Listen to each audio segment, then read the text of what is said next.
João, que vai ser o esposo dela, que foi criado em uma família que tinha regras, uma família que não se comunicava, e agora eles se conheceram, esses dois aqui, esse casal, e resolveram se casar. Uma coisa que a gente tem que entender quanto ao casamento: quando o casal ele vai se casar, nós submetemos a nossa vontade à vontade de Deus, mas é uma escolha.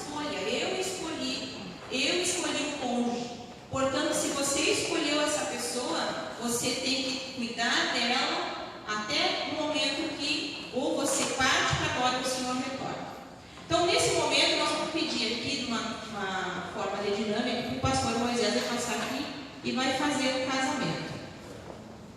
Aqui está, tem uma cola aqui atrás. Nós vamos casar eles aqui. Você pode fazer esse casamento, pode colar um no outro. Isso. Eles bem casados.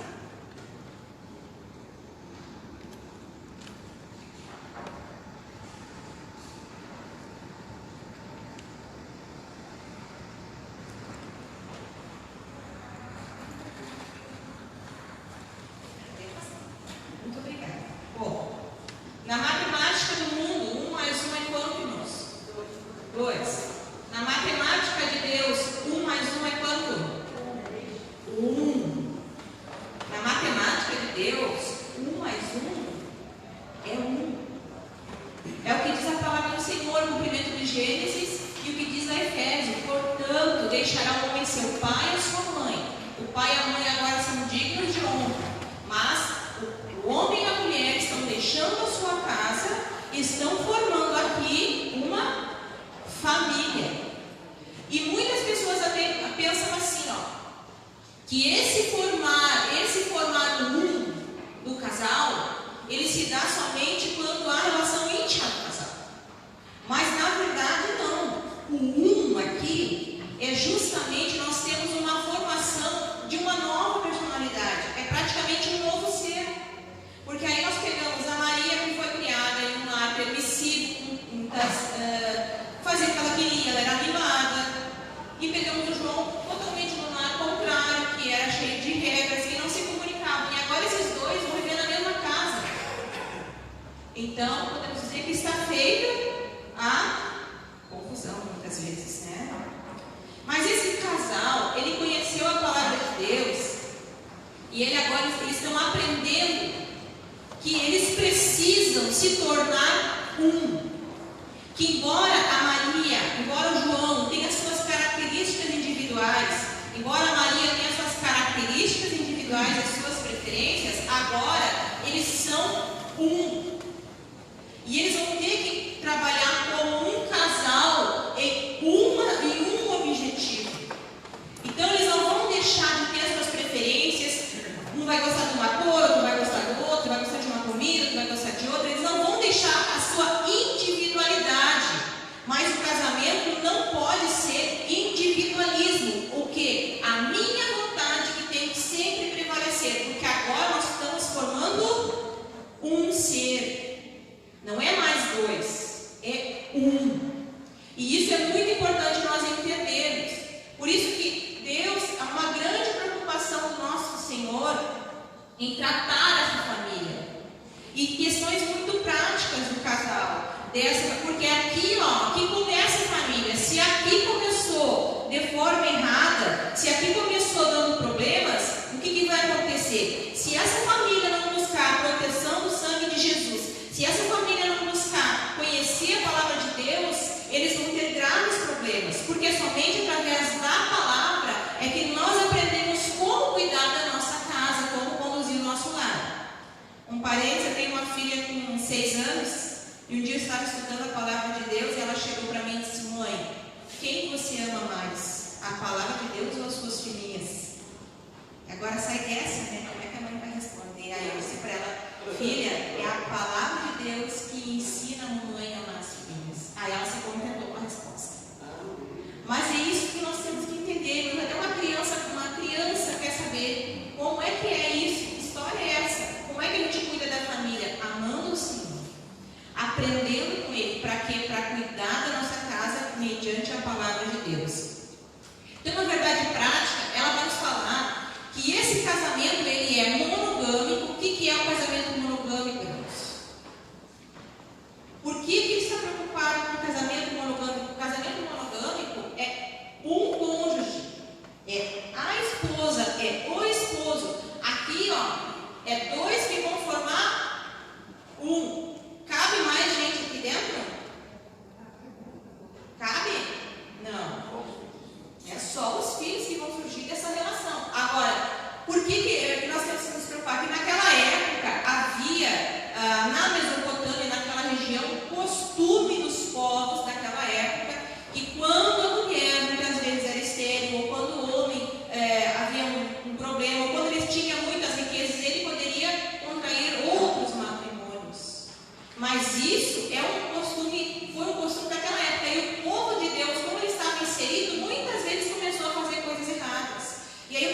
filhos. E ele é indissolúvel, ou seja, não gostei do comportamento da Maria, ela é muito mimada, ela quer as coisas do jeito dela, não gostei do comportamento do João, ele é muito rígido, ele não se comunica, aí por causa disso nós vamos nos separar. Não. O que tem que acontecer nesse casamento? Eles vão se tornar um ser. Então eles vão ter que aprender a respeitar as individualidades, mas criar aqui uma única personalidade do casamento, uma unidade que vai muito mais do que a relação do casal. E como é que é a aliança, como é que é o casamento nos planos de Deus? O casamento no plano de Deus, irmãos, ele é uma aliança. A aliança, ela não tem, você vai ver no dedo, ela não tem princípio nem fim, a gente não enxerga. Então, ela é uma aliança, ela é algo que não pode ser quebrado. E como aliança, ela é unilateral, ou seja, não é porque o outro é diferente, não é porque o outro não faz aquilo que eu faço, aquilo que eu gosto, que eu tenho direito de quebrar essa aliança. Tá? Ela é incondicional, ela não é um contrato. Um contrato, quando nós temos um contrato de compra e venda ou um contrato de serviços, sempre tem a cláusula lá. Se a outra parte não cumprir com os itens que estão listados acima, então esse contrato pode ser quebrado. No casamento, irmãos, não tem isso. Mesmo que a outra parte erre, não há possibilidade deste casamento ser quebrado, porque ele não é um contrato. Ele é uma aliança. A aliança é aquilo que no momento que você empenhou a sua palavra, que no altar você disse sim, como o pastor aqui fez, o casamento de dois se tornou um. Esse casamento, ele não pode ser quebrado, porque ele não é um contrato. Não é porque o outro não age como eu quero, não é porque ele não faz as coisas como eu imagino, porque cada um tem a sua individualidade, foram criados em mais diferentes, trazem consigo, porque a gente quando é jovem, né, tem aquela expectativa, vou casar e vou ter meus problemas acabaram. Na verdade é o contrário, você traz os seus problemas para o casamento, o esposo traz os problemas para o casamento, daquela criação que recebeu, e agora nós temos que aprender a conviver. E aonde que nós descobrimos como resolver esses problemas? Na palavra de Deus. E esse casamento, ele é indissolúvel, ou seja, somente na hora da morte, somente a hora que um dos cônjuges fechar os olhos, ou que o Senhor vier arrebatar a sua igreja, é que esse casamento poderá ter fim. Mas esse vínculo que ele é formado, depois no final nós vamos fazer uma experiência para explicar justamente por quê, o que acontece. Então esse casamento que foi constituído por Deus, e foi planejado por Deus, que lá na criação do homem e da mulher ele já foi instituído, ele foi planejado para abençoar as famílias, para que as famílias tivessem a proteção do Senhor. Então essa é a grande importância. Eu gostaria que alguém que entende a folha do número 1, pode fazer a leitura para nós? Ele, porém, respondendo, disse-lhes: não tendes visto que aquele que os fez no princípio macho e fêmea os fez? E disse, portanto, deixará o homem, pai e mãe, e se unirá à sua mulher, e serão dois numa só carne. Assim não são mais dois, mas uma só carne. Portanto, que Deus ajuntou, não separe o homem. Mateus 19, 4 a 6. Obrigada, irmão. Então, Jesus que está falando, né, a respeito desse casamento. Ele está colocando quais são as características desse casamento, quais são as prioridades desse casamento. Que Deus juntou esse casamento, Deus uniu esse casal. Para quê? Para essa família crescer junto, aprender, apesar das dificuldades, das diferenças, e aprender que nós, casamentos, precisam estar debaixo da proteção de Deus. Porque se nós não estivermos sujeitos a Deus, protegidos por Deus, nós poderemos sofrer grandes problemas. O que a irmã vai fazer com uma sombrinha?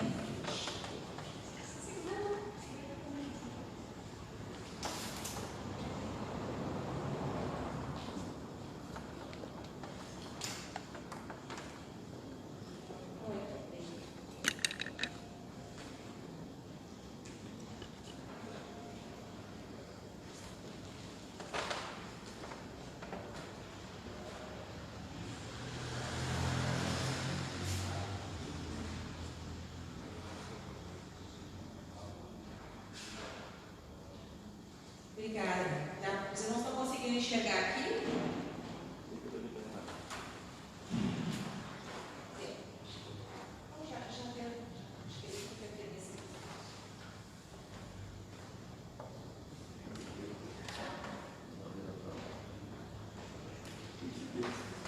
Quem manda fazendo?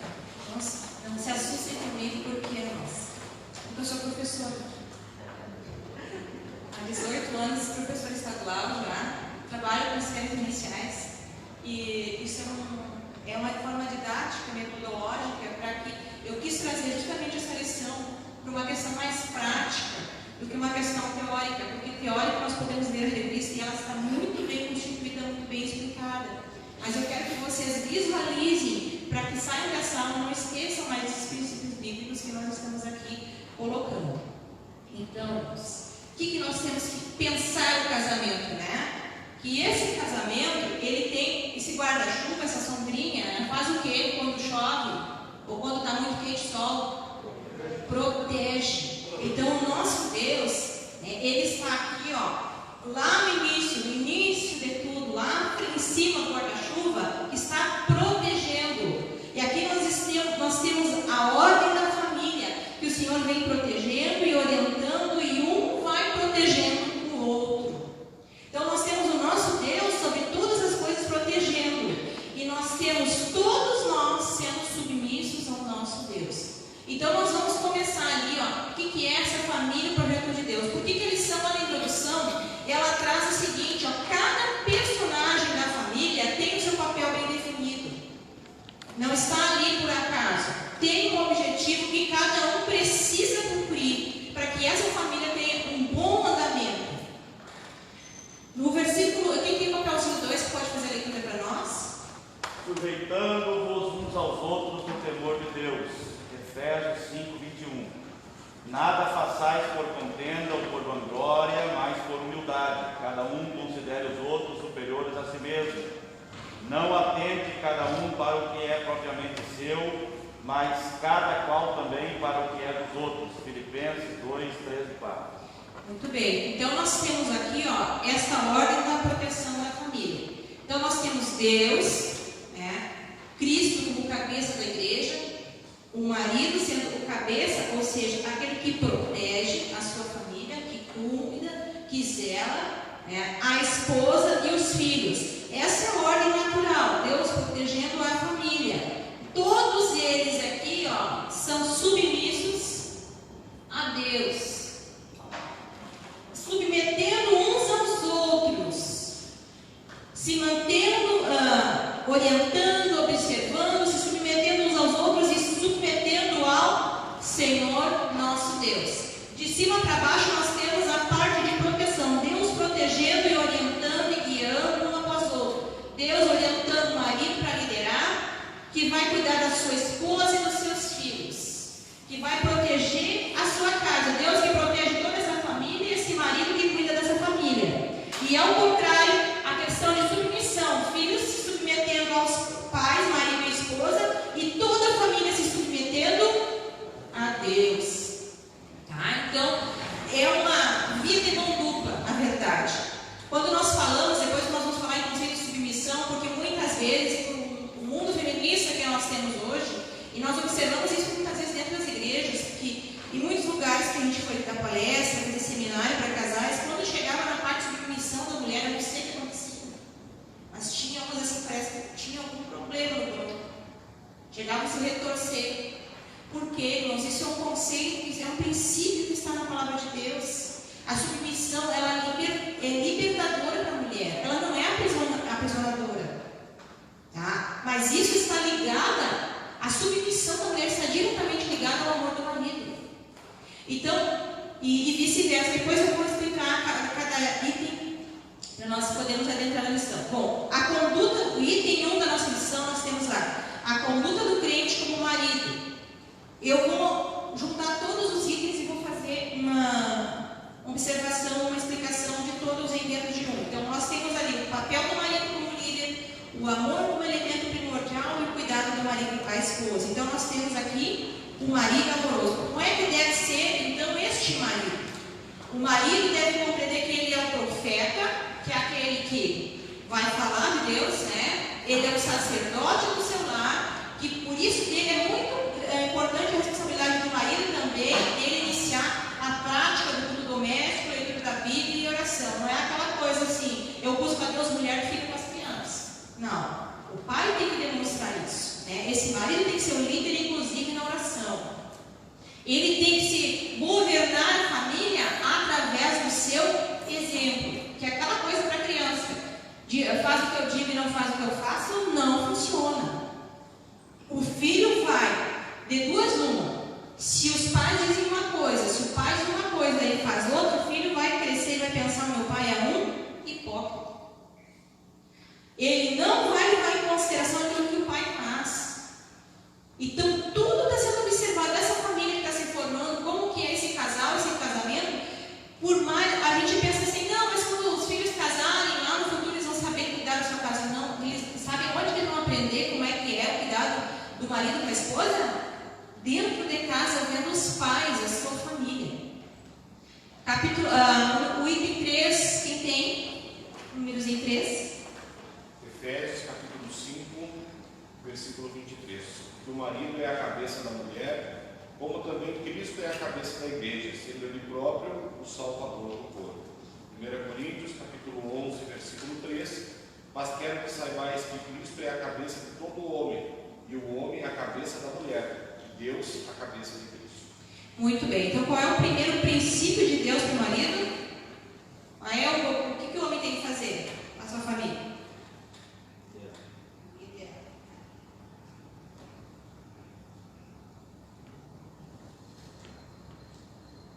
Ele tem que liderar. O princípio de Deus é liderar essa família, governar. É o marido que vai dizer, é a oração, é aquela segurança que a família tem que saber para onde que nós estamos indo. Né? Então eu lamento dizer, maridos, mas a responsabilidade da liderança da família é do homem, não é da mulher. Esse peso está sobre os ombros do marido. É ele que tem que ser essa liderança, tem que buscar da parte de Deus sabedoria para guiar essa família. E aqui, autoridade, recebe de Deus essa autoridade. Essa autoridade não significa autoritarismo.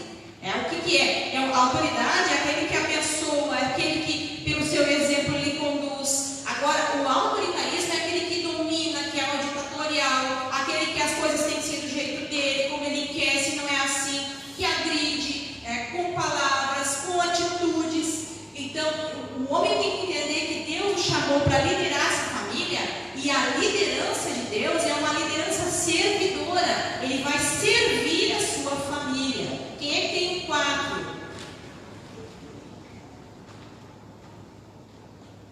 Mas Jesus, chamando-os a si, disse-lhes: sabei que os que julgam ser príncipe dos gentios, deles se assenhoriam, e os seus grandes usam de autoridade sobre eles. Mas entre vós não será assim. Antes, qualquer que entre vós quiser ser grande, será vosso serviçal. E qualquer que dentre vós quiser ser o primeiro, será servo de todos. Porque o Filho do Homem também não veio para ser servido, mas para servir e dar a sua vida em resgate de muitos. Marcos capítulo 10, versículo 42 e 45. Aqui nós temos um grande exemplo do Senhor, o próprio Senhor Jesus. Ele veio servir.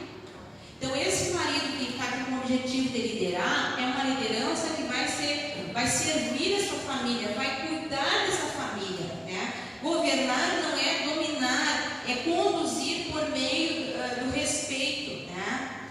Alguns maridos não entendem essa posição que a mulher foi dada como ajudadora. Então a mulher, ela participa das decisões da família, mas é o homem que vai dar para a esposa e para a família aquele suporte, aquela segurança que muitas vezes nós temos. E agora o que nós vamos fazer? Aí olha para o marido, não sei, o marido não sabe, a família não sabe onde quer chegar. Então isso é muito importante, a liderança do marido.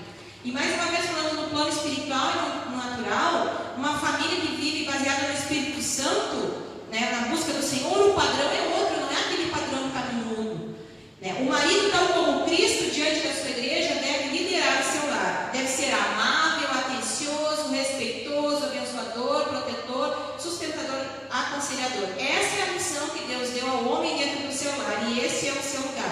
qualquer atitude violenta ou fora dos padrões autoritários, ou fora dos padrões de Deus, não cabe aqui. Quem tem os 5?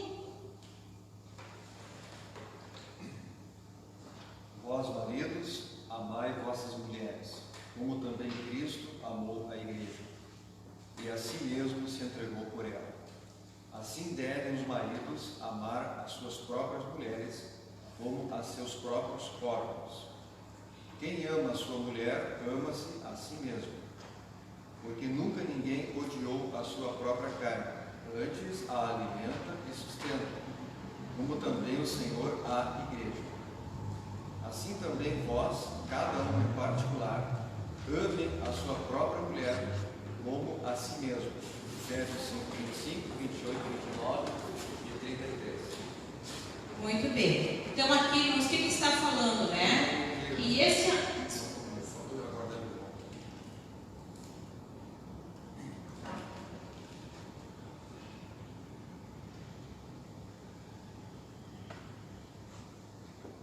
Obrigado.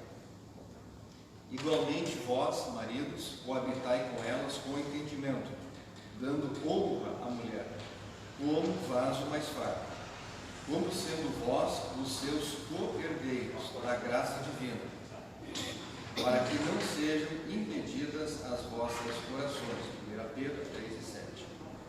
Vós, maridos, amai a vossa mulher e não vos irriteis contra ela. Colossenses 3, 19. Então aqui, ó, tem os princípios da palavra de Deus. Qual que é os princípios de Deus para o marido? Liderar a família, liderar esse casamento, ser o líder do seu lar e amar a sua mulher.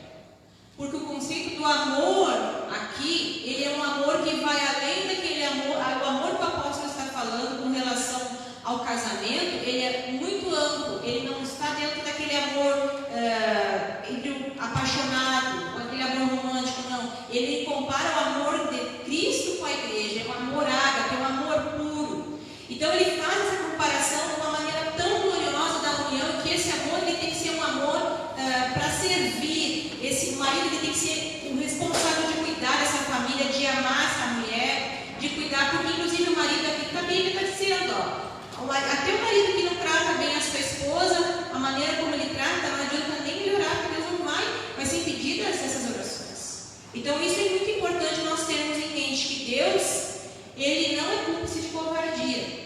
E esses conceitos que Deus determinou na sua palavra são para que a família seja abençoada. Quem tem 6? Nem como tendo domínio sobre a herança de Deus, mas servindo de exemplo ao rebanho.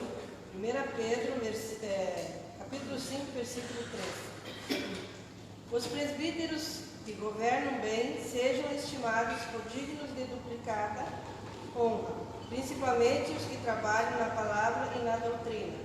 1 Timóteo, capítulo 5, versículo 17. Então aqui está falando até aqueles que trabalham na casa de Deus, né, eles precisam ter uma preocupação de cuidar, de servir, de cuidar dessa família, dessa casa, governar bem a sua casa, né? E quem governa bem a sua casa, a palavra do Senhor diz, é duplicada honra, principalmente os que trabalham na palavra e na doutrina, porque são exemplos para os demais. Então ser o cabeça do lar não envolve só conduzir as questões naturais da vida familiar, mas também a parte espiritual, trazer essa família para perto do Senhor, né? Através da sua vida, do seu exemplo, do seu cotidiano. Quem tem o 7?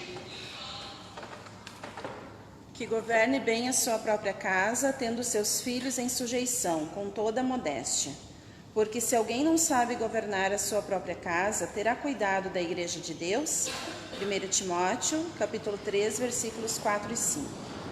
Aquele que for irrepreensível, marido de uma mulher, que tenha filhos fiéis, que não possam ser acusados de dissolução, nem são desobedientes.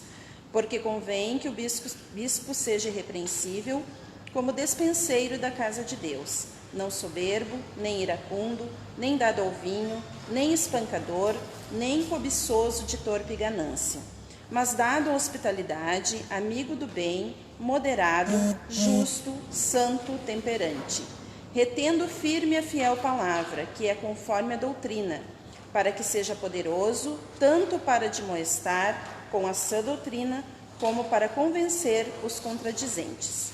Tito, capítulo 1, versículos 6 a 9. Amém. Aqui uma palavra central é despenseiro, que é um mordomo.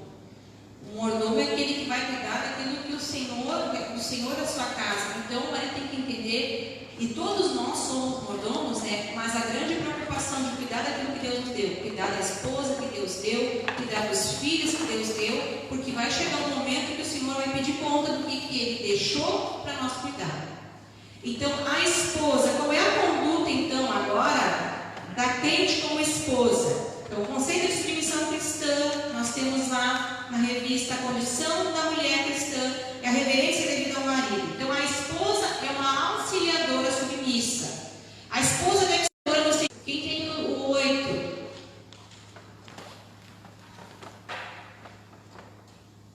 Vós, mulheres, sujeitai-vos aos vossos maridos como ao Senhor, porque o marido é a cabeça da mulher, como também Cristo é a cabeça da igreja, e sempre ele próprio salvador do corpo. De sorte que, assim como a igreja está sujeita a Cristo, assim também as mulheres sejam tudo sujeitas a seus maridos. Efésios 5:22 e 24. Vós, mulheres, estáis sujeitas aos vossos próprios maridos, como convém no Senhor. Colossenses 3:18. Semelhantemente, vós, mulheres, sejais sujeitas aos vossos próprios maridos, para que também, se alguns não obedecem à palavra pelo porte de suas mulheres, sejam ganhos sem palavra. 1 Pedro 3:11. As mulheres idosas, semelhantemente, que sejam sérias em seu viver, como convém as santas, não caluniadoras, não dadas a muito vinho, mestras do bem, para que ensine as mulheres novas a serem prudentes, a amarem seus maridos, a amarem seus filhos, a serem moderadas, castas, boas donas de casa, sujeitas a seus maridos, a fim de que a palavra de Deus não seja blasfemada. 1 Tito 3:2-3.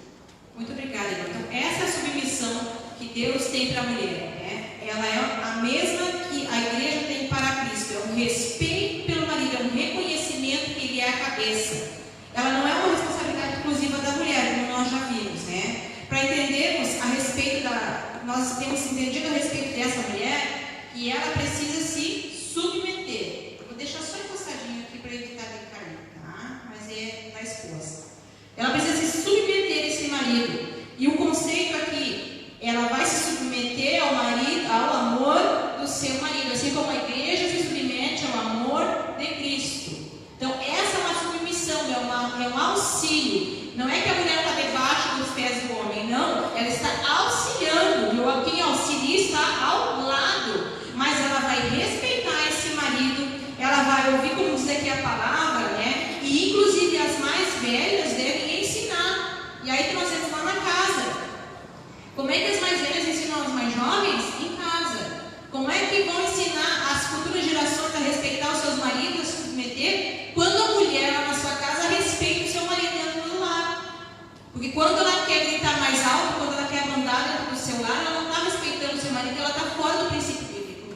E ela está ensinando isso para as futuras gerações, para as próximas mulheres que vêm. Quem tem o 9? Cartas aos Efésios, capítulo 5, versículo 21. Sujeitai-vos uns aos outros no temor de Deus. 1 aos Coríntios, capítulo 11, versículo 11 e 12. Todavia, nem o homem e sem a mulher, nem a mulher sem o homem, no Senhor, porque, como a mulher provém do homem, assim também o homem provém da mulher. Mas tudo vem de Deus. Gênesis, capítulo 2, versículo 18. E disse o Senhor Deus: não é bom que o homem esteja só. Far-lhe-ei uma adjutora idônea para ele. Gálatas, capítulo 3, versículo 26 e 28. Porque todos sois filhos de Deus, pela fé em Cristo Jesus. Porque todos quantos fostes batizados em Cristo, já vos revestiste de Cristo. Nisto não há judeu nem grego, não há servo nem livre, não há macho nem fêmea, porque todos vós sois um em Cristo Jesus. Amém, obrigada, irmão. Então aqui, ó, essa sujeição da mulher, ela não é só da mulher, nós já falamos de toda a família a Deus. Mas essa mulher, ela se submete submete ao seu esposo inclusive como uma forma de amor. Porque o marido vai entender que a mulher ama ele quando ela se submete e quando ela respeita. A mulher vai entender o amor do marido diferente de quando ele sabe conduzir a sua família, quando ele lidera, quando ele demonstra o seu amor e o seu carinho. É diferente a linguagem de um e a linguagem de outro dentro do casamento. Agora, por que vocês conceiam dentro do pai? Porque na história judaica, a mulher, antigamente, ela não tinha direitos. Ela era quase considerada uma propriedade do seu marido. Isso foi algo que o povo foi se contaminando com aquilo que os outros povos ao redor faziam. Isso era o costume dos gregos, que tratavam as mulheres quase como escravas. Vídeos espartanos, que as mulheres espartanas, inclusive, elas faziam exercícios físicos, que elas tinham que dar filhos fortes para o Estado. E quando essas crianças nasciam, elas eram analisadas se elas não tinham deformidades. E as crianças, elas ficavam no cuidado da mãe até os 7 anos, depois passavam para o Estado, que era o responsável pela educação dos filhos. Então, a mulher, praticamente, ela servia somente para dar à luz, tá? E não tinha essa posição. E a sociedade romana, a mesma coisa. Inclusive, a romana, a mulher era quase comparada ao escravo, ao servo. Ela nem comia na mesma mesa que o marido estava. Se havia uma conversa, tinha que terminar a conversa para depois ela entrar naquele lugar. Ela nem comia na mesma mesa que o marido. Se o filho pudesse ser, por exemplo, se ela não pudesse dar filho para esse marido, ele podia dispensar ela a qualquer momento. E ela voltava para sua casa sem condições. Por isso que é importante aquela parada, né? Quando Jesus fala ali da dracma perdida, a gente fica pensando por que uma mulher se alegrou tanto com aquela moeda que ela perdeu. Porque aquilo fazia parte de um dote que o pai dava para a filha quando ela se casava. Porque dos judeus havia um costume que por qualquer motivo se dava carta de divórcio e essa mulher ela ficava desassistida. Então esse era o dinheiro que ela tinha para auxiliar no seu sustento. Por isso que quando ela achou aquela moeda, ela fez aquela festa com as suas amigas. Porque era algo extremamente precioso.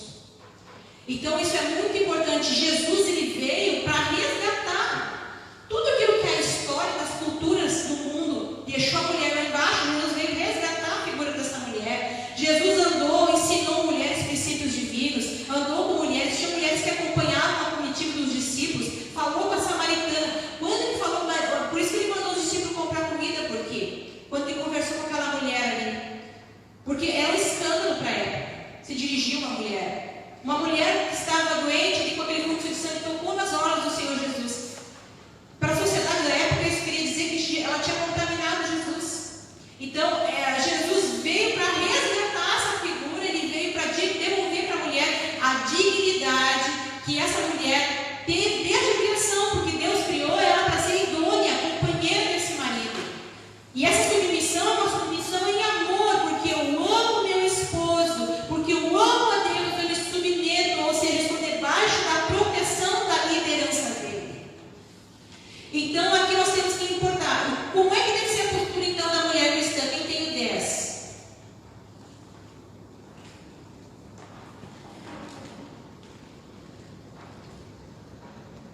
E a mulher reverencia o marido. Efésios 5:33. Melhor morar no canto de umas águas furtadas do que com a mulher rixosa numa casa ampla. Provérbios 21:9. Toda mulher sábia edifica sua casa, mas a tola derriba com as suas mãos. Provérbios 14:1.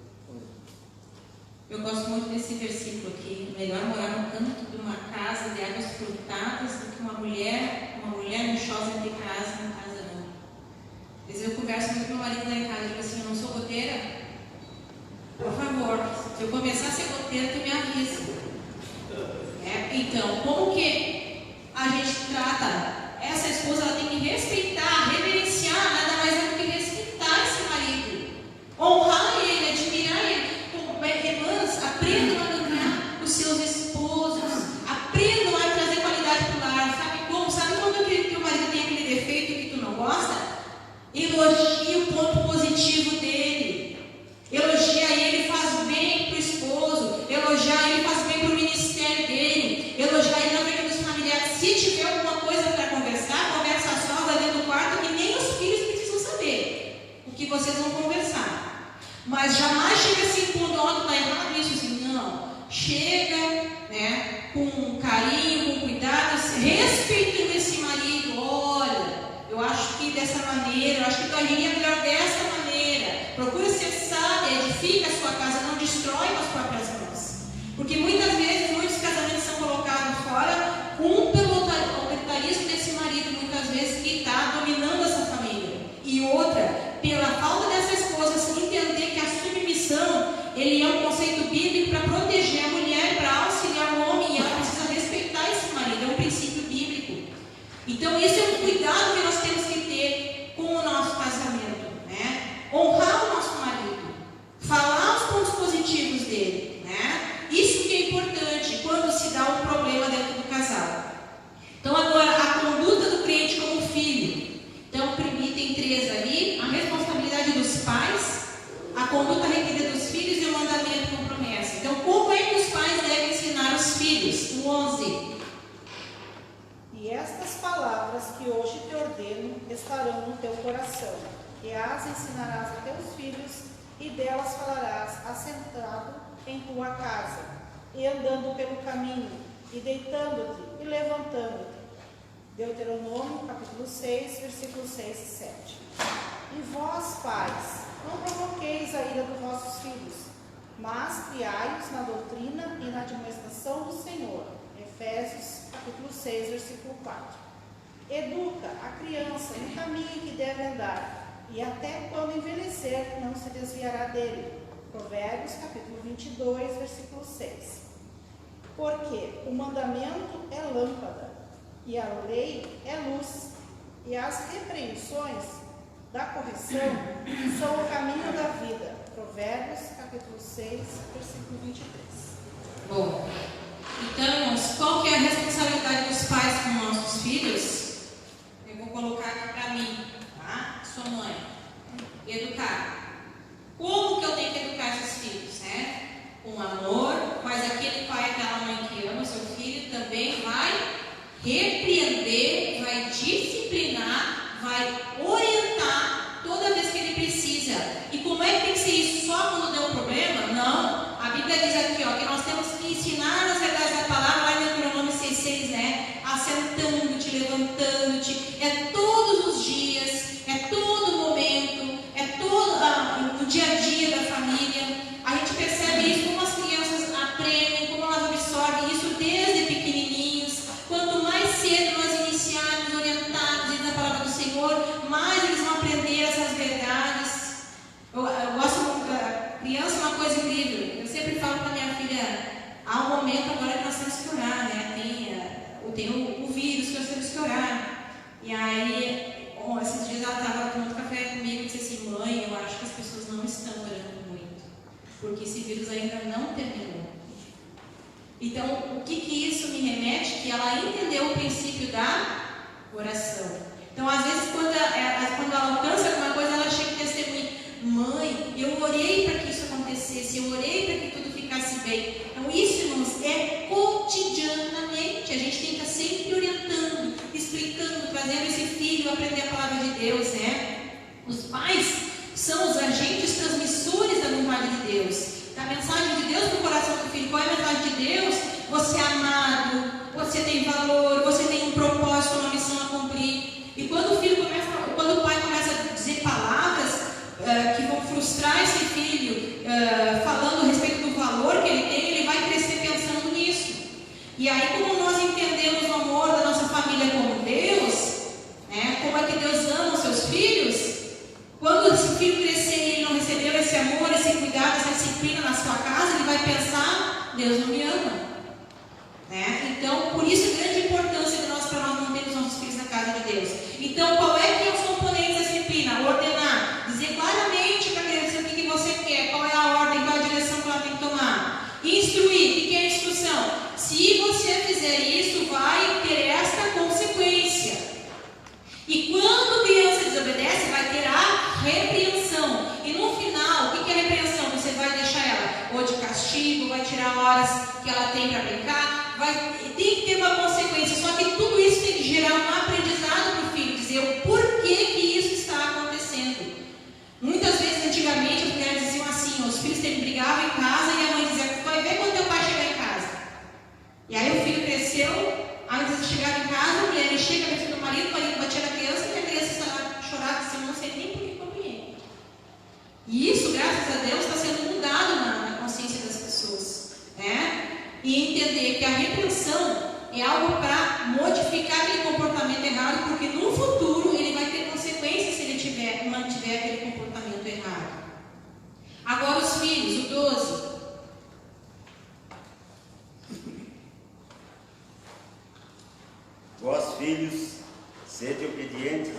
vossos pais no Senhor, porque isto é justo.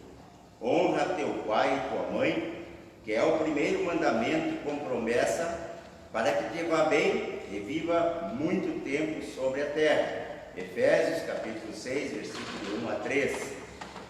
Honra teu pai e tua mãe, para que se prolongue os dias na terra que o Senhor te dá. Êxodo capítulo 20, versículo 12. E desceu com eles e foi para Nazaré, e era-lhes sujeito. Lucas capítulo 2, versículo 51a. Muito obrigada, irmãos. Então, aqui, ó, quando o apóstolo escreve aqui nessa carta aos Efésios, tem uma diferença dos verbos. Quando ele fala na mulher, a mulher se submete ao seu marido. Mas quando ele fala dos filhos, ele modifica, tanto que os filhos já estão lá quase nos servos, a referência de orientação que ele faz. Mulheres se submetem, filhos obedecem. Eu vou chamar minha filha aqui para ela segurar as plaquinhas para nós. O que os filhos têm que fazer, então?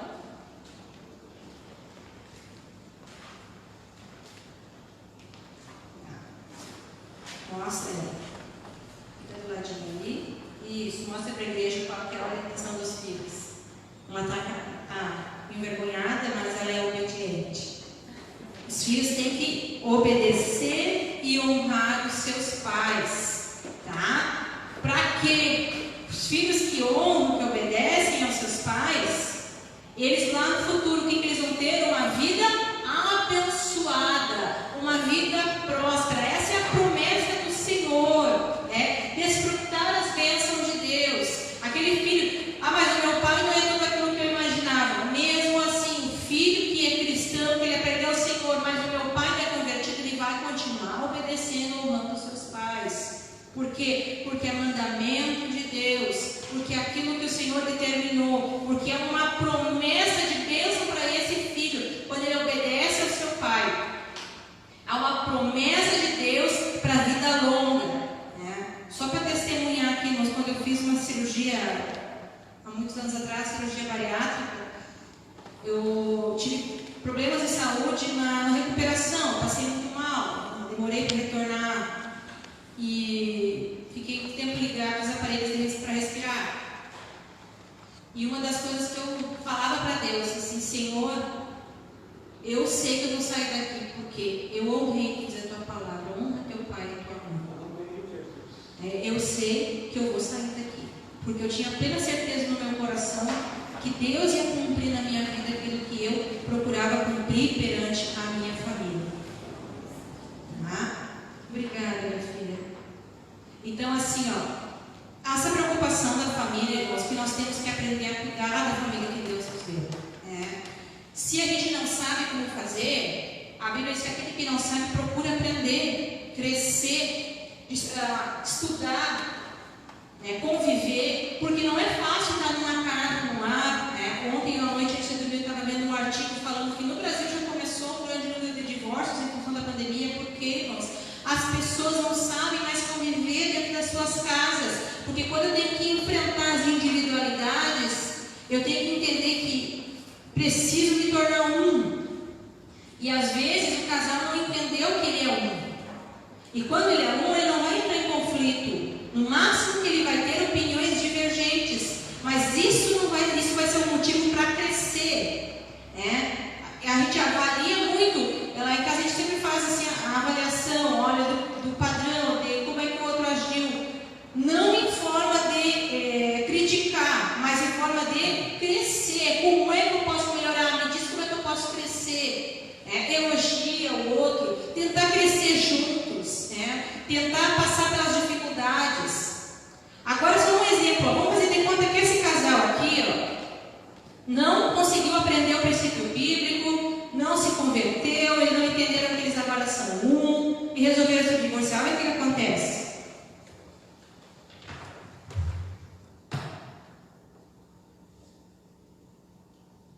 Só que eles têm que sair desse casamento inteiros.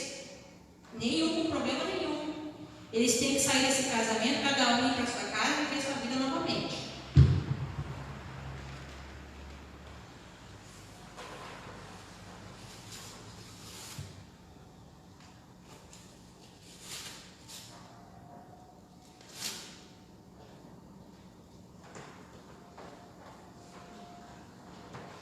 Deu certo?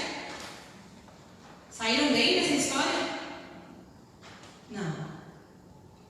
Isso aqui é o princípio do inimigo. Ele veio matar, roubar e destruir. Então, o casamento, ele foi feito por Deus para ser para a família se viver bem, para ser unida, para entender. É o que diz lá na conclusão da nossa lição, que cada familiar aqui, cada pessoa da família tem seu papel e seu objetivo. Que esse casal precisa ser e que num divórcio, numa separação, é isso que acontece, se fragmenta cada um, vai ficar pedaços de um no outro, vai ficar feridos, né? Então, Deus não quer isso, não quer que ninguém se destrua. Ele criou o casamento para que se torne uma identidade familiar diferenciada. Esse marido, essa família toda submissa a Deus, sob a proteção de Deus. Esse marido entendendo que o papel dele na família é liderar, é amar sua esposa, é tratá-la com dignidade. Essa esposa entender que a maneira que ela demonstra o amor para o seu marido é se submetendo a ele, é respeitando este marido dentro da sua casa. E esses pais entenderem que eles têm uma obrigação diante de Deus de educar os seus filhos. Vocês sabem, irmãos, uma coisa muito interessante: Deus vai pedir conta daquilo que Ele nos deu. Muitas coisas o Senhor nos dá, muitas coisas financeiras, muitas propriedades, muitas vezes riquezas, hoje em dia já. Riquezas, eu digo aquilo que você tem, e como disse Salomão, eu não quero riqueza nem a pobreza, mas a porção que eu possa viver. Se contar feliz com aquilo que tem. Mas de grande importância, você sabe o que Deus vai pedir conta para nós também naquele dia? O que tu fez com aquele espírito que eu te dei para te cuidar? Tu foi o transmissor da minha vontade para aquele coração? Você cuidou da educação dos teus filhos? Por que é tão importante os pais cuidarem da educação dos filhos, irmãos? Porque no futuro essa família vai formar uma nova família. E quando você está educando, quando o marido ama a mulher, quando a mulher se submete, quando a mulher entende que quer respeitar o marido, está ensinando a futura geração como é que é o casamento, como é que é o cuidado da família, como é que é o cuidado dos filhos.